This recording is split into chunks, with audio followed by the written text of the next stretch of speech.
On today's show, the Dallas Mavericks get another win, start the season 3-0. How did Luka do it? How did the Mavericks do it without Kyrie? Derrick Jones Jr., the breakout game. It's Halloween. We're dressed up. On today's LOCKEDON Mavs. I'm Luka Doncic, and this is LOCKEDON Mavericks podcast. LOCKEDON Mavericks, NBA champions. It's good, and the Mavericks have won the game. If you don't believe, you shouldn't be here. Loyalty never fades away. And welcome. You're locked on to the Dallas Mavericks. My name is Nick Angstadt, media member and NBA channel manager, the Locked On Podcast Network, where we let it ride.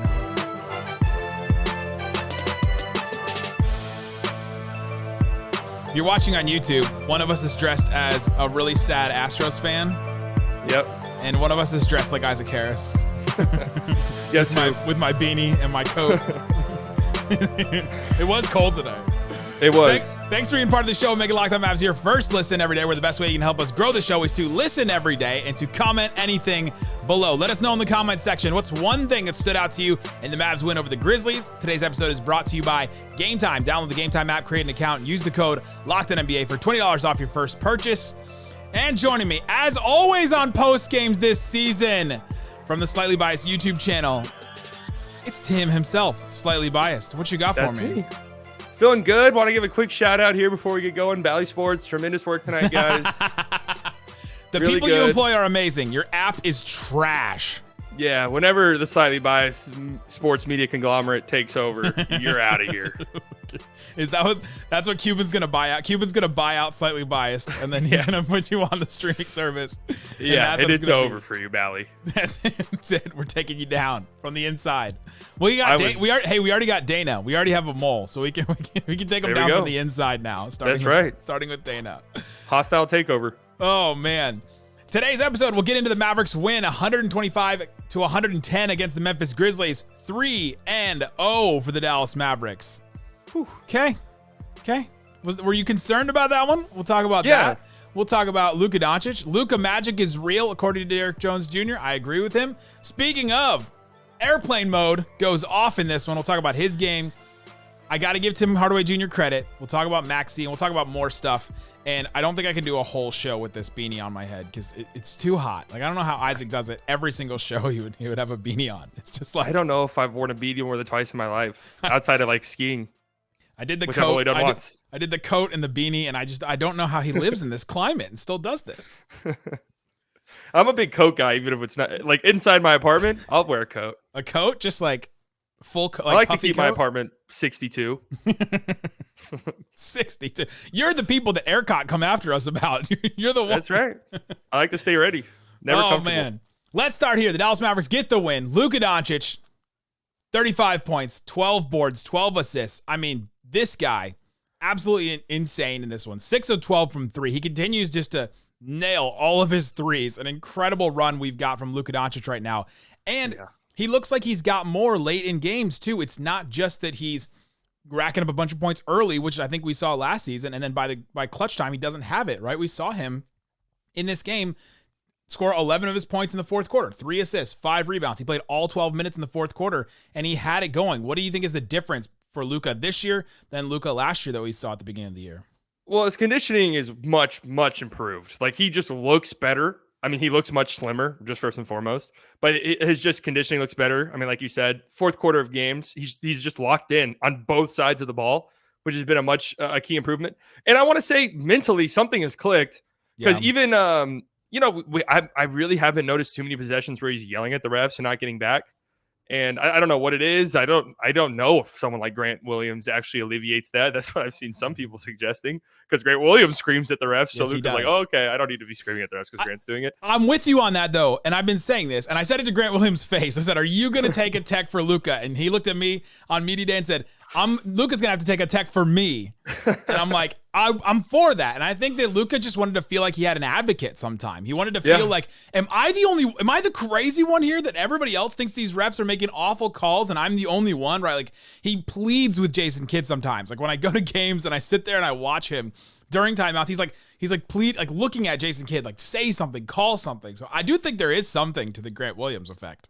Yeah, and I mean, hey, if that's what it takes, then so be it. I'm cool with it. But yeah, he just looks locked in, and I mean, it's a great shooting stretch, obviously, Amazing. which is kind of rare for Luka because it feels like he usually starts the season slow from three at least. And this is the level this guy's gotten to where 35, 12, and 12, the worst game of the season for him. Yeah, Like, yawn. Well, pretty comfortably the worst game of the season. we got his stats right here for the season. 33 points, 13 boards, 10 assists in the first game against the Spurs. Yeah. 49, 10, and 7 against the Nets, and then 35, 12, and 12 in that one. His averages on the season in 3 games: 39 points, almost 12 rebounds, 10 assists. Just a classy triple double there for Luka so far. Well, I was joking earlier. Like, imagine you played 3 games. The only game you don't have a 30-point triple double, you drop 49 points in one of the most insane game-winning threes you'll ever see. He just Like, decided. that's his start to the season. He just decided I don't need those extra passes. I'm just gonna put it up a couple more times. Yeah, I'm just gonna throw him up there. That's basically the decision he's making. But yeah, I also think that his minute distribution, like they're taking him out in other moments. Like usually he would play half the fourth quarter because he'd play all the third quarter, and he didn't. He went out in the third quarter with it was like a minute and a half, like minute 45 left in the third quarter, but he still went out. He went out in the second quarter, early in the first quarter. Like he went out different. Like it's been a different substitution pattern where he's getting multiple times of rest throughout the game and not just, the 2 different times during the game that he would get rest. And I'm finding that I think he has more like lift later in these games. And we saw it a lot in the Nets game, but his defense has also been fine too. Like he hasn't been hunted as much. It hasn't been such a big problem like it used to. Last year at the end of the season, it was glaring. He would just stand out. And this year we haven't seen it as much. No, yeah, I mean, he's just straight up been, I would even say, good defensively to start the season. How far will you go?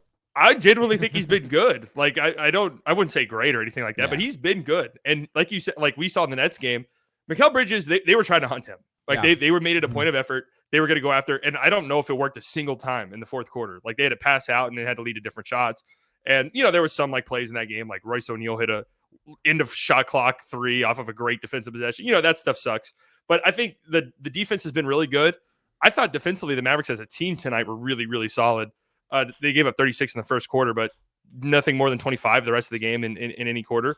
And really against the Grizzlies, if Desmond Bane beats you, you failed. Like that's really their only guy right now.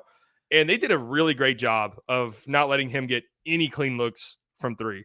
Like they did a really good job. And really good on him the second half, I thought too, because the first half, it just felt like he was inevitable. Oh, when he comes in, and then he sat out the beginning of the second quarter, and he sat out for the first like 6 minutes, and they only scored 6 points without him. And I was like, okay, this is going to be what it is. When Desmond Bane comes in, they're going to score a bunch, and then when he's out, they're not going to score at all. And the Mavericks will have to just win those minutes when he's on the bench a lot. Yeah. And then I was thinking like, I'm talking about Desmond Bane here. They have to really take control of that and figure that out. Jaren Jackson Jr. had 30 in this one too. They really couldn't do a lot with him underneath, which is not a good sign if you're going to play other bigs that are actually good at post-ups and actually good at like driving and some of that kind of stuff. Like when they play Jokic in a couple games, I mean, he's going to eat. He's going to eat them. Jokic eats everyone though. He does. It's true, but I mean, it's going to be Let me see what they look like against Vooch on Wednesday. That's the one. I literally said that yesterday. So I think that's the kind of the primer for Lively and for Maxey and Powell and Grant even to see how they handle that to then go play Jokic the next game.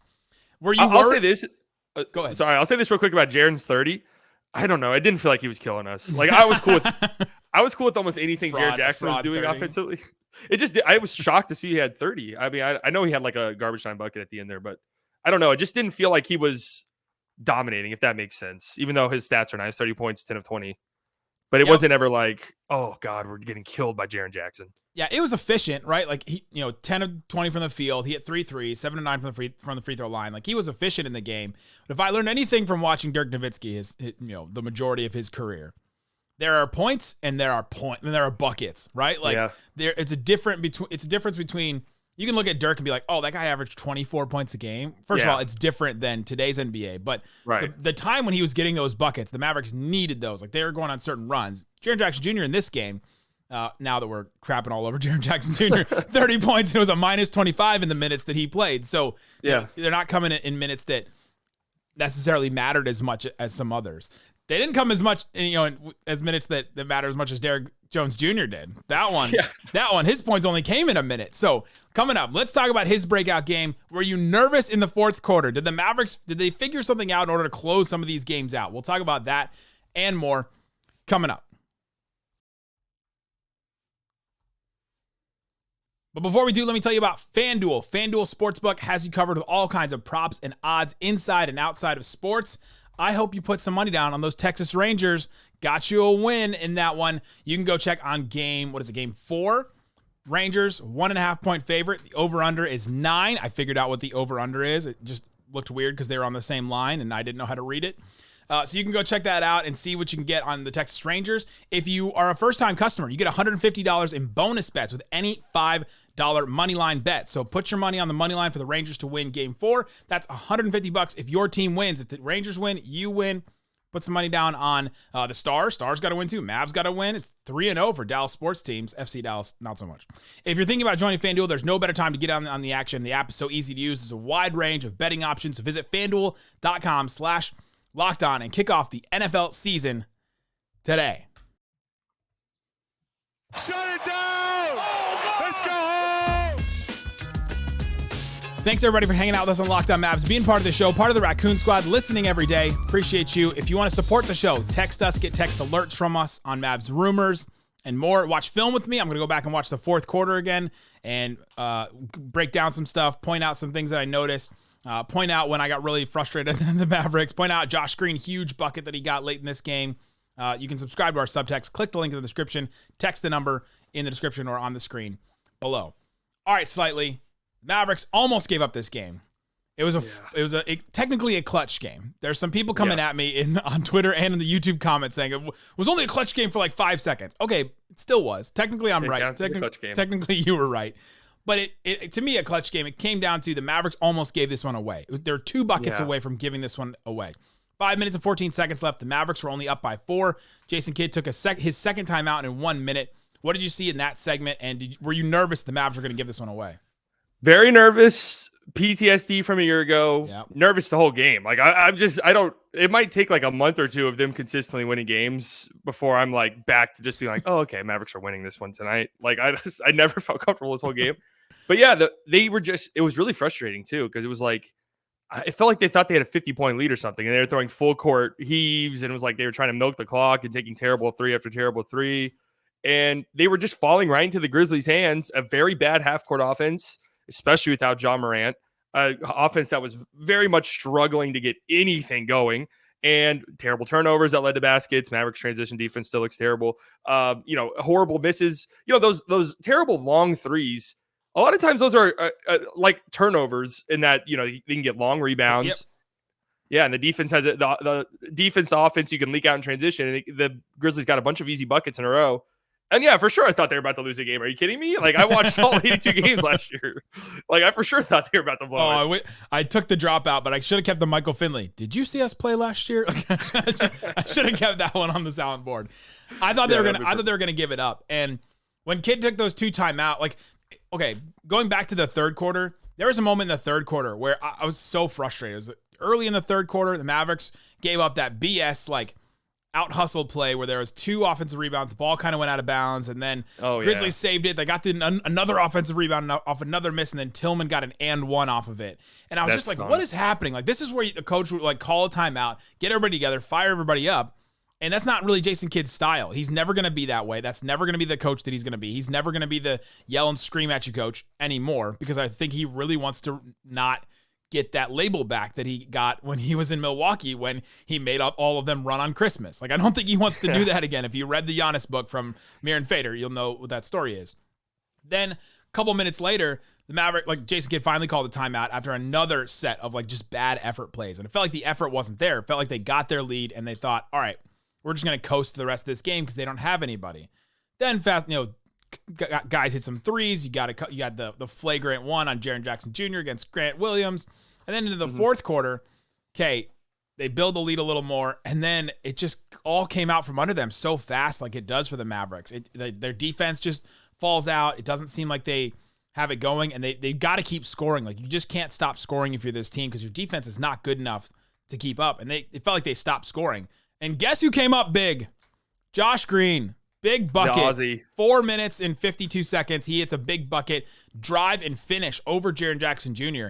That's the kind of Josh Green I see when I get texts on the subtext and I get tweets and I get comments saying, I don't see what you see in Josh Green. He's overrated. He blah, blah, blah. Stuff like that play right there when the Mavericks needed somebody. Kyrie's not in there. Jaden Hardy got benched because he was throwing up everything and Luka was frustrated with him. Then Josh Green gets that bucket and you're like, okay, that's something that he can do and he can add to this team. Yeah, no, Josh Green is a big player on this team for sure. And he had, that basket was really nice. That play where he just ripped the ball from Zaire Williams under the basket. I mean, those are the plays that, like you said, Josh Green makes him like, yeah, that's exactly the guy we need Josh Green to be. And, he had a couple big threes in this game as well. So he's going to get his opportunities on this team. Naturally, I'm sure we're about to talk about Derrick Jones Jr. When you're just on the floor next to Luka, defenses have to pick and choose who's going to be the guy that we're helping off of to help onto Luka. And hopefully, as Kyrie Irving gets going, off to help onto Kyrie. And if it's Josh Green, he's been pretty good so far at answering the bell when his number's called. So big bucket. That was a big basket right there. We desperately needed that. He got the start finally with Kyrie out, but he closed the third game in a row. Like Jason Kidd knows. He knows that he's part of this and knows that he needs him and knows that he's going to go to him. I mean, that's why I don't care at all about starting lineups. I just cannot, for the life of me, muster up the energy to care about them. People like you. I mean, you would think that a nuclear holocaust was transpiring the way people react, like in my chat at times about the starting five. And it's just like, but we'll see who's closing the game. That's what matters more than anything. And Josh Green has closed every game so far. So yeah, and here we are. Like remember the playoffs 2 years ago? Dwight Powell was getting like 4 minutes a game, and he was the starter. Just started the spot. Yes. Jason Kidd has done that his whole career basically. He did that with Thon Maker. I mean, yeah, he'd start Thon Maker, and then Greg Monroe would close the game in Milwaukee. Yeah. So whatever. I don't care. Done with the starting lineup. I really am. I always have been. The guy that is starting, though, it started all 3 games so far. Derrick Jones Jr. finally gets the offense going. And it's not like we expected Derrick Jones Jr. to be a 20-point-per-game scorer, expected this. But maybe now his average has averaged out over 3 games, right? Like if you take this 22 and average it over 3 games, finally. But he scores 22 points. He gets 4 rebounds, 4 of 6 from the 3-point line. Derrick Jones Jr., it's his breakout game. The Mavericks finally got some offense out of him. And they're going to need one of these guys to step up every night. And for Derrick Jones Jr. to maybe be that guy that can do it, any given night. The Mavericks desperately need that. And it was great that it came in his 3-point shooting too. He looks much more confident in it. He's taking them. He took one like after the whistle and made it. And I was like, okay, I'm feeling good about that shot. Like it looks better. Yeah. It looks a little quicker. And if that becomes a reliable 3-point shot, then you don't care about the starting lineup. Maybe he doesn't start going forward because I'm not sure they're getting enough out of him there, but he'd be a viable player, and the Mavericks need a bigger wing like that because they're playing too many guards. No, yeah. I thought Derrick Jones Jr. would be a pretty key piece of this rotation. I definitely didn't think he was going to be a starter. But, like I said, I don't really care that much about that. The minutes matter more to me than anything else. But, yeah, tonight... I definitely didn't think he would be playing in a position that I don't care about, that I don't think matters. Well, so there is I just didn't think we'd be seeing him this much. But, no, it was nice to see him get going tonight. It was funny because... Yeah. In Bally Sports, they were really struggling. God bless them. I had to watch a certain stream, and it was the Grizzlies broadcast. And man, every Derrick Jones Jr. 3 was like a shotgun blast directly to their chest. They were like, man, Derrick Jones Jr. didn't have a 3 before tonight. Every time he hit a 3. Brevin Knight hates this team. He was the other, like the color commentator, and every Jaden Hardy, that guy never passes. That man's never passed in his life. Derrick Jones Jr., this man can't hit a bucket if it's like, oh my gosh, he was just going off. I was thinking like now man. How we felt last year when David Roddy was just going nuclear against the Mavericks, and we're like, what is this guy I tweeted that in the middle of the game. This is the revenge game for the David Roddy like random go off game. I think he had like 17. It's not even as much as Derrick Jones Jr. had, but yeah, great for Derrick Jones Jr. A couple finishes too. Like he got to the free throw line a couple times. There's a play I really like that he did. I don't remember which game it was, but catching a pass on the wing from Luka and just attacking immediately, like a defender's off balance a tiny bit, and he's so athletic that just a step is all he needs to get up and finish around the rim. So, he played really well tonight. It was good to see. Yeah, he gets to the rim in that extended arm. He could finish over some guys. We still haven't seen like any kind of real pick and roll lob type stuff with him that we kind of expected. But We'll see if they end up playing him at the 5 at any point during the season. We still haven't really seen that yet. I want to give credit to Maxi Kleber. I thought he had a good second half in this one. I think in the first half, I got it right here. In the first half, he was a minus 11. Yeah. It was him and it was Hardy that were the minus like double digits, meaning that they just got destroyed in some time on the court. Second half, Maxi was a plus 18 in that one. The Mavericks destroyed in his minutes after that, and a lot of that was in the fourth quarter.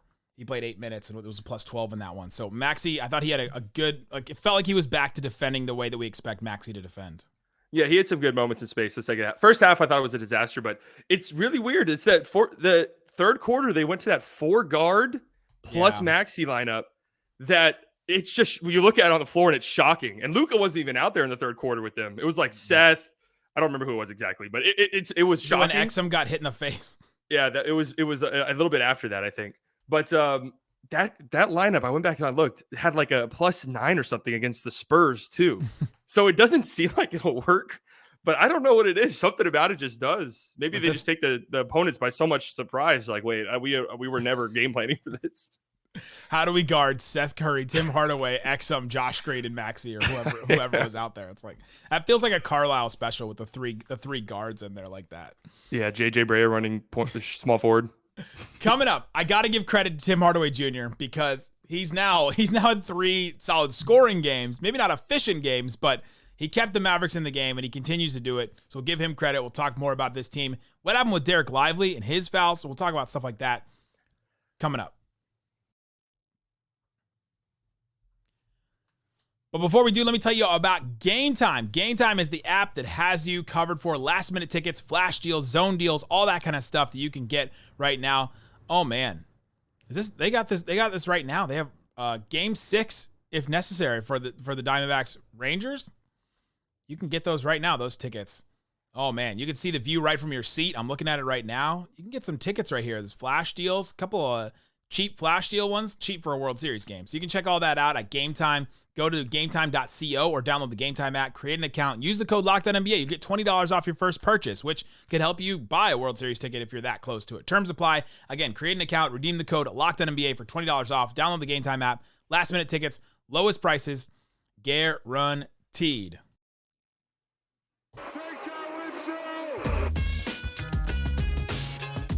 All right, Slightly, let's get into this game a little more. Give out some more credit where credit is due. All right.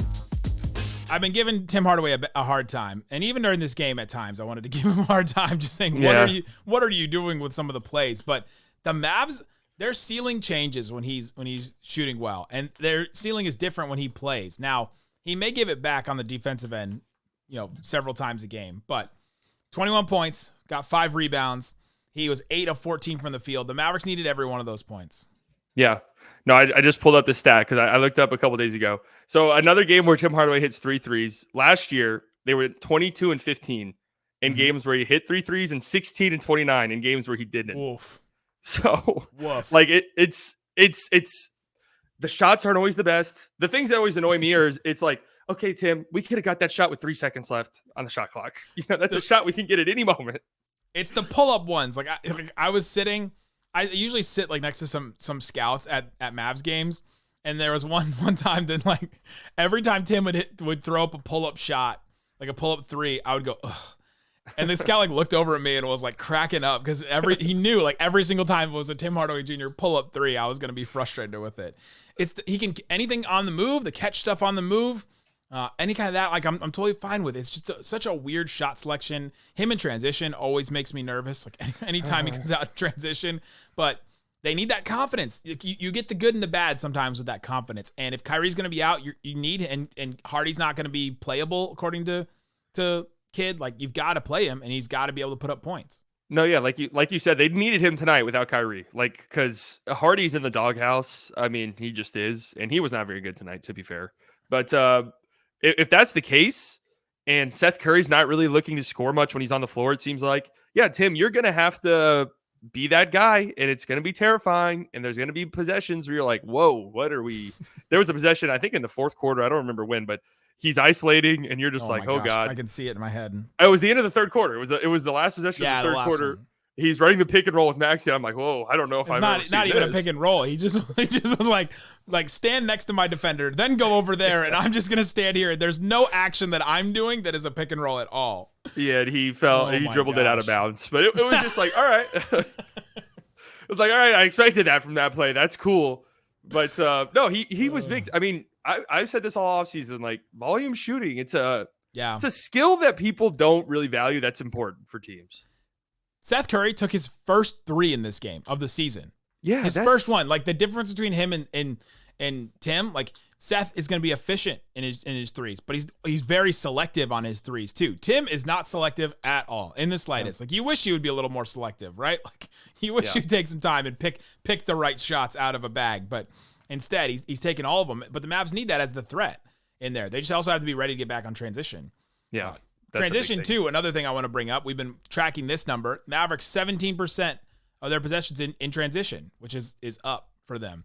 Last game it was 9. Game before that was 16. So the Mavericks did push it, and you felt it. You felt that there was a little more push, and you felt like they were trying to kick ahead and trying to get to guys in transition.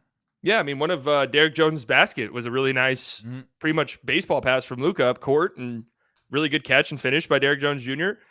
With additions like Derrick Jones Jr. and, Josh Green's a great guy in transition, there's no excuse that Luka can't be throwing these dimes. He should have a 12-minute compilation by the end of the season. Yeah, who's it? Panda Hank or Mavs blog? One of you highlight Clippers, like Mavs highlights. Like, can we get on that? Can we get on the Luka kick ahead passes? Maybe Iztok. Spend like a weekend like in a film dungeon and just pull out all those clips on there. Yes, please. I have done that before. It's not as fun. Hardy's one assist came in transition too, which was one of the funniest moments of the game, where he's out in transition wide open, and all of a sudden the camera pans open and they're like, why is Hardy not like going straight for the basket? And Tim's standing there under the rim. Hardy literally calling for it. Hardy does the right thing as the young guy on the team and gives it up to Tim. Tim doesn't even dunk it; he just like lays it up. That was funny. If that was a home game, I think I would have booed him. Like, no, dunk the ball. It's like he was standing in the paint too. So Tim was like, "If you don't pass me this ball, we're getting a 3 seconds." Can we talk about the other funniest play in the game? Which one is that? 2.5. This is a weird game. It is a weird. Every game against the Grizzlies, I feel the Mavs play is weird. 2.5 minutes left in the game. Luka drives on Zaire Williams, and he gets a shot on him. Zaire Williams falls back a little bit, and while Luka is hustling back on backpedaling on defense, he's doing the flop motion to the ref. Yeah. He's like pointing at Zaire Williams and doing the flop motion. I thought he was doing the technical sign.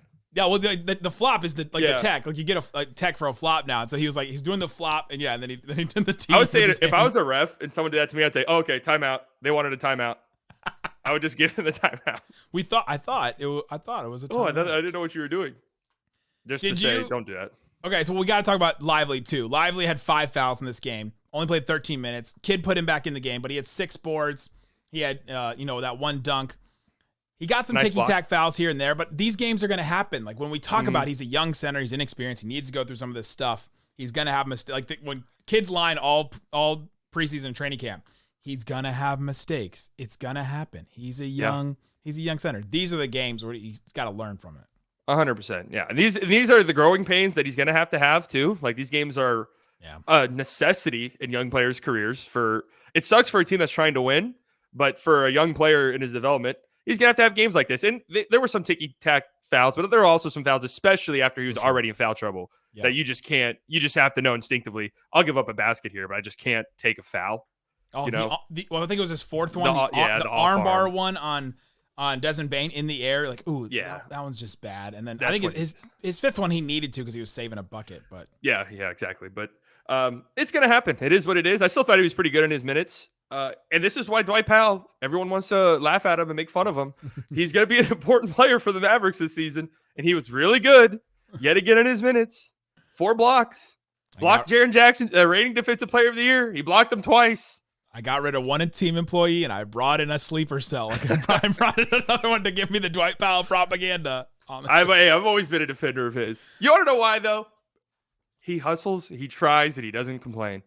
Because we've had some centers in this building that have worn numbers that rhyme with 35, and they played on the Mavericks last year. But God bless him, that didn't do that, and I hated it. And Dwight Powell, for all of his flaws, he's out there and he knows his role. And he's gonna hit a corner three. He didn't in this one, but yeah, he finished the game with no points, but he was a plus 10, five boards, 2 offensive boards, and but he got credit for 4 blocks in this game. 4 blocks, yeah. 4 blocks. That's how okay. I want to say that 2 of those blocks on Derrick Jones Jr. were like humiliating blocks too. Yes, like Jaren Jackson. No, maybe that's why you didn't feel like he was that impressive in this game. Yeah, he got that's blocked true. twice by Dwight Powell. You get blocked twice by Dwight Powell. I don't care how many points you scored. 4 has got to be. He's had 4 like twice in his career. I mean, I still can't get over that corner 3 against the Nets because that was an out of timeout drawn up play. It had to be, right? For Dwight. The intended result of this possession. He's writing on the clipboard. Yes, Dwight will end up with a corner 3 in this one. You've all seen him in practice. We've all seen him hit all these threes in practice for years. Guys, since 2016, he's been hitting threes in practice. They look good. I got to give him that. He made it. Yeah. And he made it look good. We haven't talked about Grant Williams. We talked about him in the sense that he takes techs away from Luka probably, but Yeah. Another solid game, 4 threes, 3 super early in this game, like within the first minute and a half or so. He's solid on this team. Like he's everything that we thought he would be. I love Grant Williams, man. He's been very good for the Mavericks so far. Very good. He'll be a fan favorite. I mean, immediately, he's going to show up big in some big games for the Mavericks this year and throughout, hopefully, the remainder of his career here. So, oh, absolutely. He'll get those, like, remember when Reggie or Maxey would get like 7 threes or 6 threes in a game? Yeah. Maxey hit the 7 threes in the playoffs against, like, that will be Grant.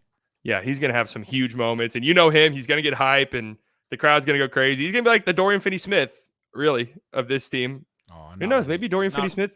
Not ready to move on. He might be walking back through those doors soon. I'll take him back. What's the Olivia Rodrigo song? Like, I got to get him back. I don't know. I like that album, but I don't know the songs individually. I've been listening to the T-Swift 1989 Vault version. You're on T-Swift's side of that feud? Is there a feud? I guess there's a feud. I don't know. Oh, is it fandom feuds?